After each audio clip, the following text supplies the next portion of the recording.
तुम्ही बघत आहात जनमत मराठी। पांडवलेनी येथील खुनाच्या गुन्ह्यातील 3 आरोपी व एक विधी संघर्षित बालक 6 तासात जेरबंद करण्यात आलाय। गुन्हे शाखा युनिट क्रमांक 1 नाशिक शहरची कामगिरी आहे।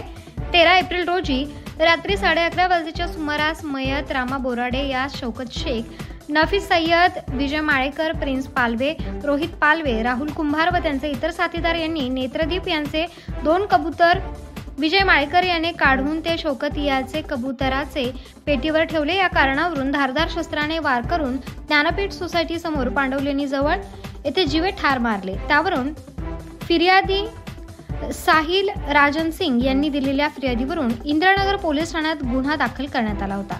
सदर गुन्हा तात्काळ उघडकीस आणण्याबाबत संदीप कर्णिक पोलीस आयुक्त यांनी सूचना केल्या होत्या।